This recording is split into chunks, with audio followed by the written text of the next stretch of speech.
지난 3주 동안 종료주일이 있었고 또 부활주일을 맞아요 하나님께 예배를 드렸고, 지난주는 세례식이 있어서 제가 잠시 교회 표오를 떠나 다른 말씀을 묵상하며 또 은혜를 나누었습니다. 우리 2024년 교회 표로 다시 돌아옵니다. 우리 오늘도 기억하시는 대로 우리 교회 표를 제가 함께 암송하도록 하겠습니다. 하나님 아버지를 의식하며 예수님과 동행하며 성령님을 의지하며 제가 평생도록 이렇게 살아갔으면 합니다. 지난 석 달 동안 우리 마음이 아닌 잔혹의 성도님들께서는 하나님을 더 의식하고 살아가게 되셨는지요? 그분에게 좀 더 여쭤보시고 쉽게 예스하지 아니하시고 하나님과 상의해 가시며 의논해 가시며 하나님의 뜻을 구하며 또 한번 기도해 보시고 사는데 좀 더 익숙해지시는지요? 우리 마음에 하는 잔혹의 성도님들은 하나님 아버지를 오늘도 의식하며 살아가시는데 성공하시기를 예수님의 이름으로 소원합니다. 하나님 아버지를 의식하며 예수님과 동행하며 이제 몇 주 동안은 예수님과 동행하며 이 주제를 함께 나누게 됩니다. 성경은 놀랍게도 저희가 하나님과 동행할 수 있답니다. 나란히 걸을 수 있다라는 그런 말씀을 가르치십니다. 제가 4주 전 제 설교 노트를 보니까요, 제가 이런 말을 했더라고요. 에녹이라는 사람이 하나님과 동행하는데 본이 되었다. 그리고 제가 창세기 6장 9절을 읽었습니다. 창세기 6장 9절, 이것이 노아의 족본이라. 노아는 의인이요 당대의 완전한 자라. 그는 하나님과 walk together, 동행하였으며. 제가 노아라고 했어야 되는데 에녹이라고 했습니다. 제가 노트를 보니까요. 그런데 여러분, 노아도 그랬고요, 에녹도 하나님과 나란히 걸었던 그러한 사람들이라고 성경은 말하고 있습니다. 구약도 그랬고요, 신약에 와서 보게 되면 예수님께서도 모든 사람에게 그런 초대장을 주신 건 아니지만 예수님을 따르라고 하십니다. 베드로와 안드레를 초대하실 때 예수님께서 하신 말씀이 마태복음 4장 19절에 등장합니다. 말씀하시되 나를 따라오라, 내가 너희를 사람을 낚는 어부가 되게 하리라 하시니. 그와 동행하자라고 예수님께서 제자들을 그렇게 초대하십니다. 어떻게 저희가 예수님과 동행할 수 있을까요? 그것은 무엇을 의미할까요? 저희가 한 달 전에 3월 17일 주일날 같은 본문 말씀을 가지고 하나님께서 저희 모두에게 요구하시는 게 있다고 했는데, 여러분, 그 첫 주 하나님께서 저에게 요구하시는 것은 많은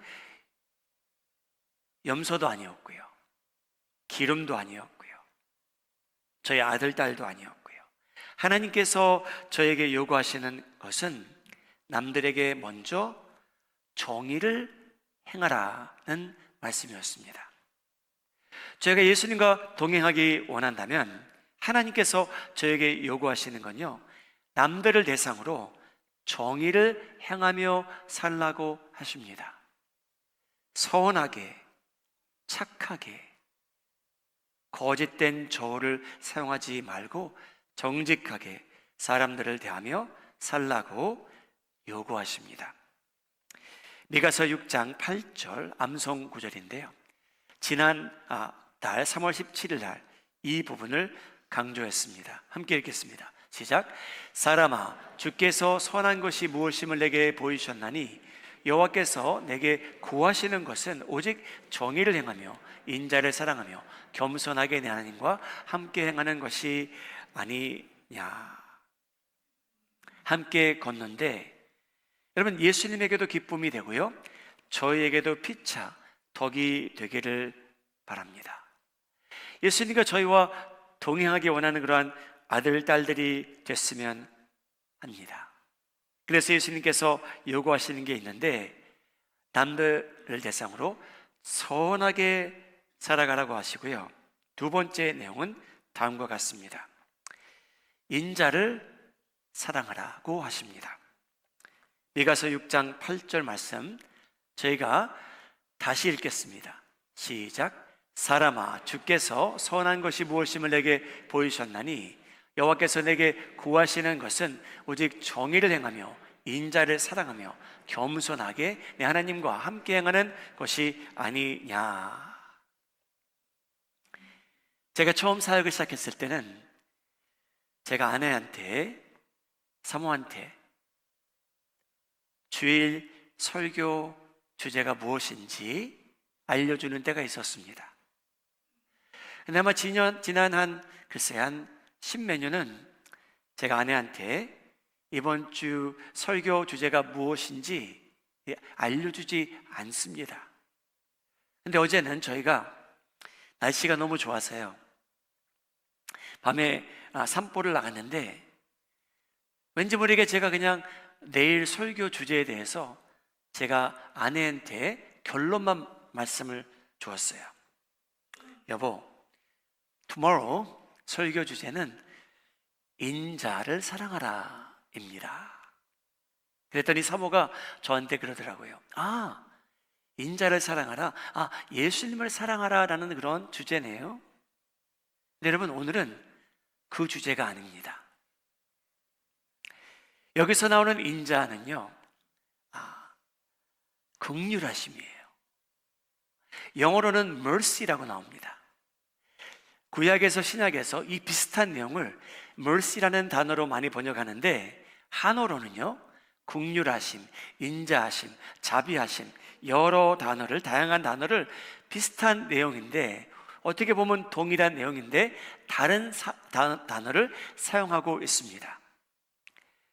미가서 6장 8절 말씀, 여기서 나오는 인자는요, 예수님께서 말씀하시는 Son of Man, 자신을 말하는 게 아니고요, 긍휼하심을 사랑하라는 말씀입니다. 하나님께서 저에게 긍휼하심을 베푸시는데요, 그것을 사모하며 살라는 내용입니다. 여러분, 어제요, 하나님께서 여러분들에게 긍휼을 베푸셨습니다. 오늘도요, 하나님께서는 저희를 위해 자비를 베풀고 계십니다.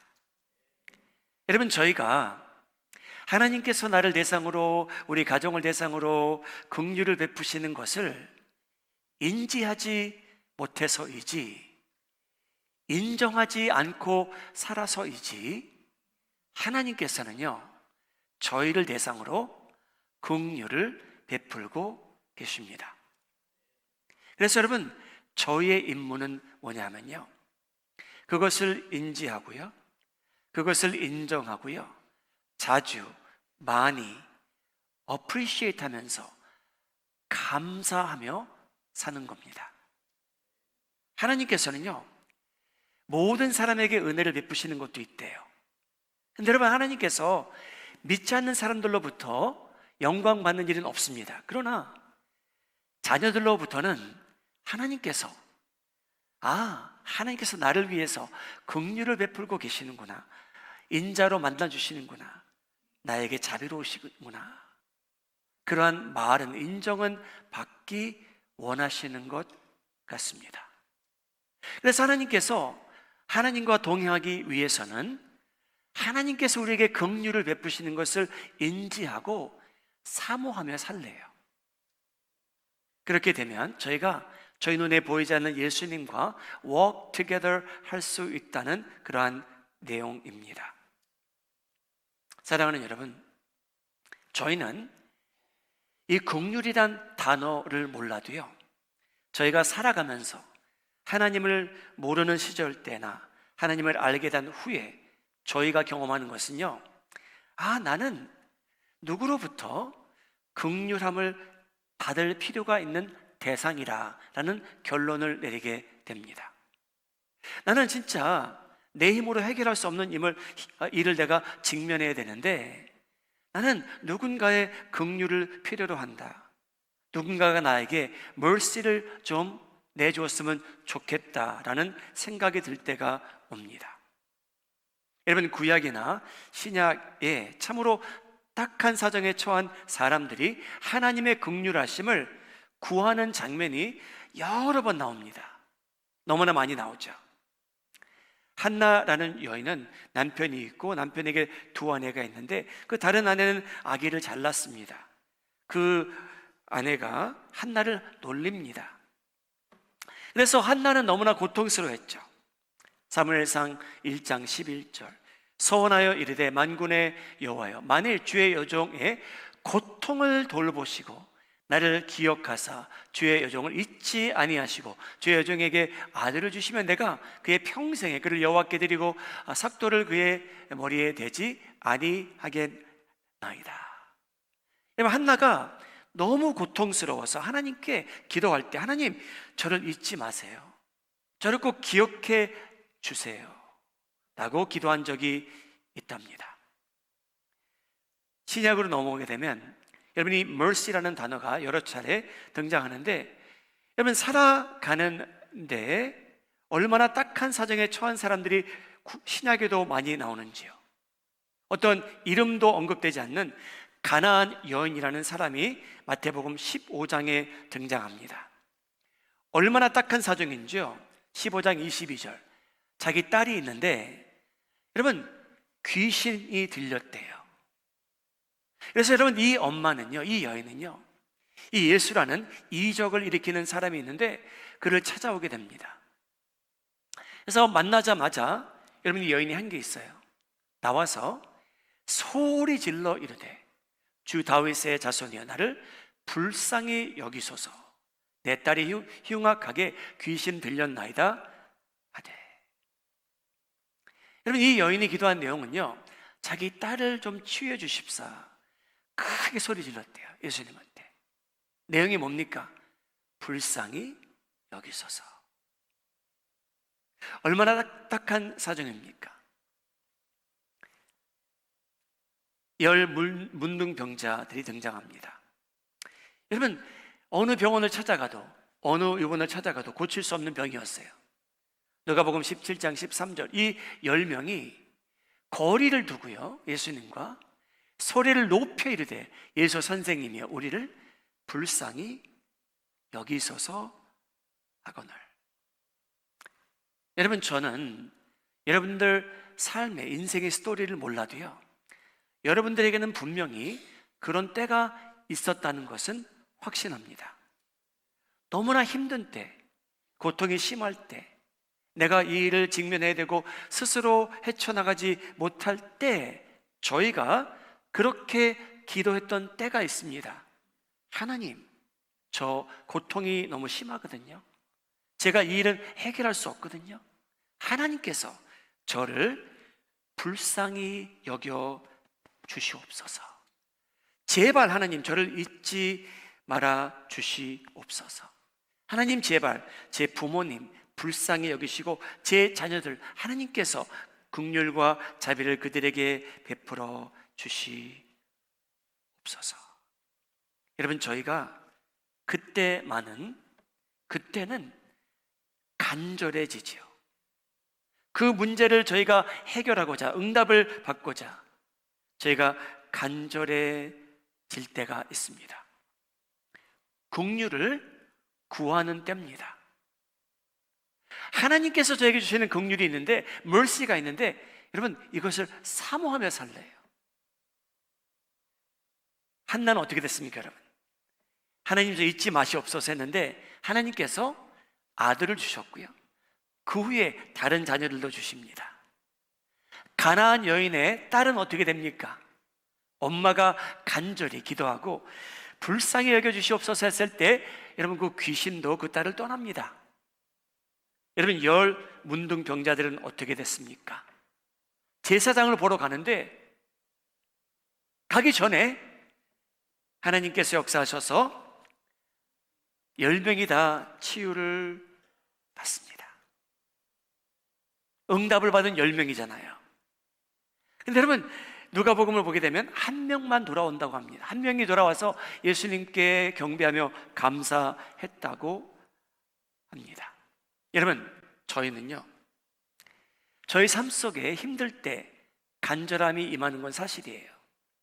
근데 여러분 저희도 모르는 사이에 그 간절함이 사라질 때가 너무 많습니다.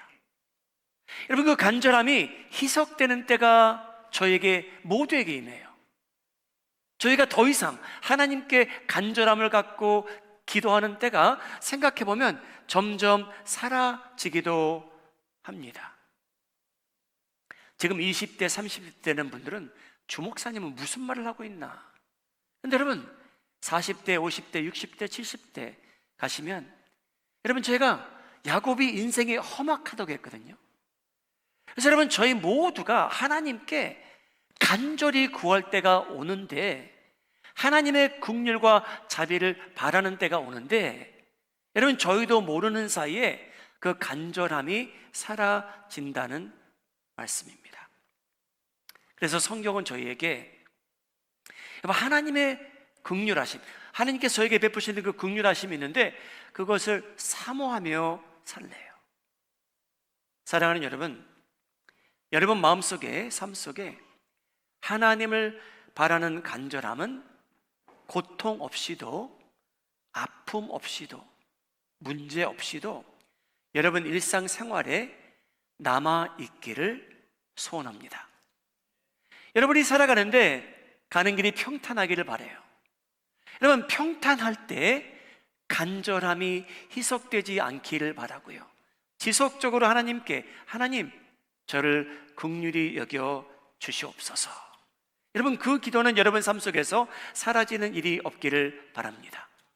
사랑하는 여러분, 다시 한번 여러분 삶 속에, 마음 속에 하나님을 바라는 간절함은 고통 없이도, 아픔 없이도, 문제 없이도 여러분 일상생활에 유지되기를 바랍니다. 평탄하더라도 하나님의 긍휼하심을 바라며 사는 그 삶이야말로 하나님께서 기뻐하실 그러한 삶이라고 생각합니다. 여러분 저희가 하나님의 긍휼하심을 인지하지도 않고요, 구하지도 않고요, 그렇게 살아가다 보면요 자신의 힘으로 넉넉히 살 수 있겠다라는 착각하게 됩니다. 긍휼하심을 구하지 않으면 내가 뭐가 하는 것 같아요. 내가 똑똑한 것 같고요, 운이 좋은 것 같고요, 자신의 힘으로 살게 되는데, 그러다 보면 여러분 하나님께서 저희와 동행하시는데 그렇게 기뻐하지 아니하실 것 같아요. 저희 삶 속에 예배는 점점 사라지고요, 하나님과 거리도 멀어지고요. 우리 마음에 하는 장로의 성도님들, 하나님의 은혜, 그의 긍휼하심, 자비, 베푸심 잊지 마시고 간절한 삶이 힘들건 평탄하건 여러분 삶 속에 유지되기를 주님의 이름으로 소원합니다. 시편 103편 저희가 읽겠습니다. 1절부터 5절인데요 같이 읽겠습니다. 시작. 내 영혼아 여호와를 송축하라. 내 속에 있는 것들아 다 그의 거룩한 이름을 송축하라. 내 영혼아 여호와를 송축하며 그의 모든 은택을 잊지 말지어다. 그가 내 모든 죄악을 사하시며 내 모든 병을 고치시며 내 생명을 파멸해서 속량하시고 인자와 긍휼로 관을 씌우시며 좋은 것으로 내 소원을 만족하게 하사 내 청춘을 독수리같이 새롭게 하시는도다. 1절로 다시 한번 보여주시죠. 사랑하는 여러분, 하나님께서 여러분들에게 이미 주신 베네핏이 있다고 합니다. 하나님께서 저희에게 주신 은택이 있는데 하나님께서요 그거 잊지 말라고 하십니다. 여러분, 하나님께서 여러분들의 그 다음 구절이요, 여러분들의 죄악을 사해 주셨답니다. 여러분, 잊지 마시기 바랍니다. 하나님께서 여러분 병을 고쳐주신 때 있었습니까? 없었습니까? 있었습니다. 하나님께서 그거 잊지 말래요. 여러분, 지금 고통스러울 때도 있지만 하나님께서, 여러분, 저희가 이 자리에 있는 거는요, 하나님께서요 저희의 병도 고쳐주신 때가 분명히 있었습니다. 하나님께서 저희에게 그러한 긍휼과 자비를 베푸신 때가 있었다는 거죠. 하나님께서 그것도 잊지 말라고 하십니다. 여러분, 저희가 생명의 위협을 받을 때도 있었고요, 저희 생명을요, 저희의 가정을, 가문을, 저희를 구출해 주신 적도 있습니다. 다시 한번 올려주시죠. 4절. 저희의 생명을 파멸해서 건져주신 때도 있습니다. 동의하시면 아멘 하시기 바랍니다. 하나님께서 그런 거 잊지 말래요. 그래서 여러분, 하나님께서 이 결론을 어떻게 내려주시냐면요, 저희 생명을 파멸해서 속량하시고요, 하나님께서요 mercy로, 긍휼하심으로 저에게 관을 씌워주셨답니다. 여러분, 저희가 이것을 잊고 산다는 거예요. 하나님께서 저희 죄도 사해 주셨고요, 병도 고쳐주셨고요, 저에게 은혜를 많이 베풀어 주셨고요, 파멸해서 구출해 주셨는데, 이런 긍휼하심으로 저희를 이렇게 축복하시는데, 관을 씌워주신다라고 표현하실 정도로 긍휼을 베풀고 계시는데, mercy를 저에게 주고 계시는데, 저희가 그것을 잊고 사는 백성이 됐답니다.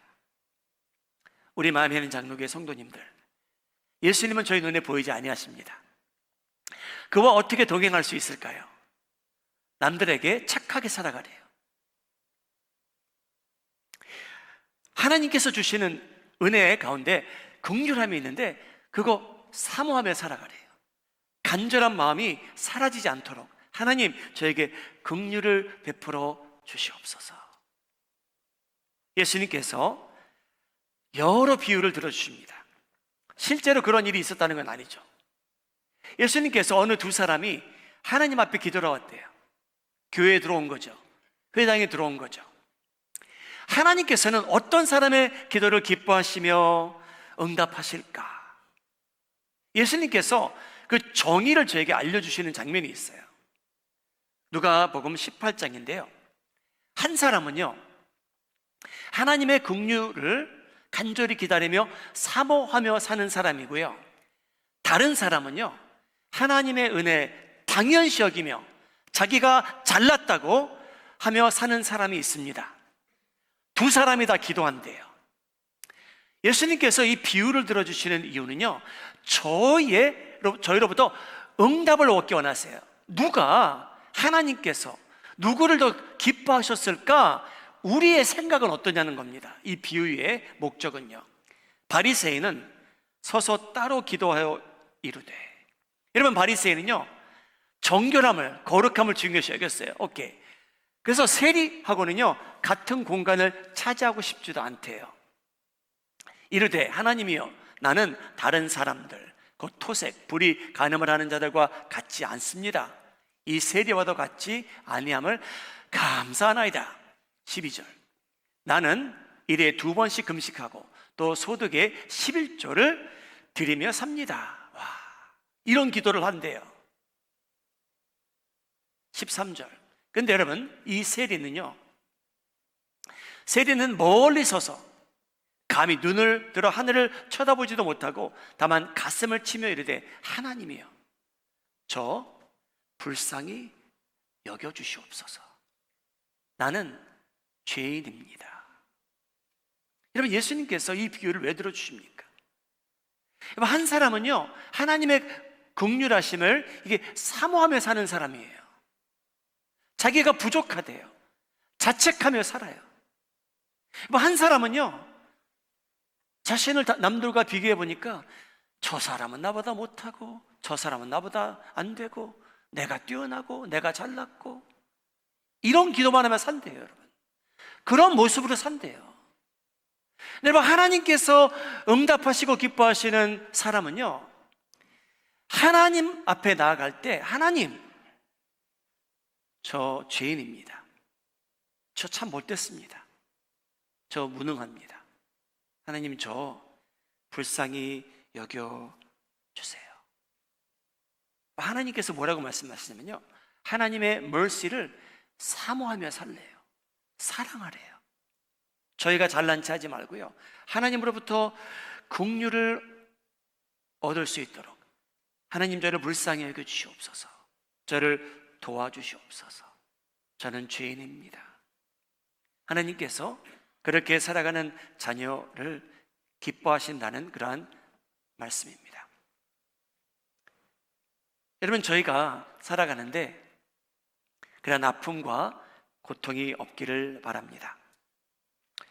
여러분, 저희는요, 저희 자신만 봐도요, 하나님의 긍휼이 너무나 많이 필요한 존재입니다. 여러분, 그걸 인정하시기 바랍니다. 저희가 얼마나 못된 사람인지 인정하지 않아서 그렇죠. 저희 하나님의 긍휼을 솔직히 많이 필요도 하는 그러한 사람들입니다. 여러분 가정은 어떻습니까? 하나님의 긍휼이 필요 없는 가정입니까? 하나님의 자비하심이 필요 없던가요? 여러분, 저희가 기도할 때마다 저희 식구들을 보고, 친지를 보고 저희가 기도하는 내용은 비슷할 것 같아요. 하나님, 저희 자녀들, 하나님 불쌍히 여겨주시옵소서. 하나님, 이들의 마음을 열어주셔서 발길을 하나님의 성전으로 인도하여 주시옵소서. 그렇게 기도 안 하는 부모가 어디 있습니까, 여러분? 여러분, 저희 부모님을 봐도 그렇습니다. 하나님, 제 부모님이 하나님을 사랑하는 마음이 싹트게 하시고 성장하게 하시고 결실하게 하여 주시옵소서. 하나님, 저희 직장을 위해서, 제 잡을 위해서 하나님 긍휼을 베풀어 주시옵소서. 하나님, 우리 사랑하는 교회, 이 아름다운 교회, 이제 선교를 시작하는 이때에 영적 전쟁이 심해질지라도 하나님께서 도와주셔서 긍휼을 베풀어 주시옵소서. 우리 삶에 가는 길, 여러분, 저희가 결정할 수는 없습니다. 어떤 때는 평탄하고요, 어떤 때는 험합니다. 그런데 여러분, 상관없이 우리 마음에 하는 장로교 성도님들 입술을 통해 마음에서 우러나서, 여러분, 날마다 기도하실 때 바리새인처럼 기도하는 일이 없기를 바랍니다. 여러분, 저희가 하나님 앞에 나갈 때, 하나님, 제가 생각해 보니까 어제도 하나님께서 저에게 주신 은택이 있네요. 베네핏이 있네요.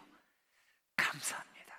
그런데 하나님, 저 오늘 또 하나님의 긍휼하심을 필요로 합니다. 여러분, 그 기도는 하나님께서 기뻐하실 것 같아요. 우리가 잘난 척하는 기도는 하나님께서 기뻐하지 아니하시고요, 하나님, 저 하나님 도움이 필요해요. 하나님의 긍휼하심이 제 아들에게 임하길 바라고요, 제 딸에게 임하길 바라고요, 우리 교회에 임하길 바라고요, 제 직장에 임하기를 바랍니다. 사랑하는 여러분, 하나님께서 하나님과 동행하기 위해서 남들에게 착하게 하래요. 선하게 살아가래요. 그리고 저희가 당연시 여기지 아니하고요, 하나님께서 나를 위해서 주시는 많은 베네핏이 있는데 그것을 인정할 줄 알고 거기에 대해서 감사할 줄 알고 지속적으로 하나님에게 긍휼을 베풀어 주십사 간구하며 살라고 하십니다. 우리 마음에 하는 장로교 성도님들, 힘든 일을 지내고 난 후에 그 간절함도 사라지는 일이 없기를 바랍니다.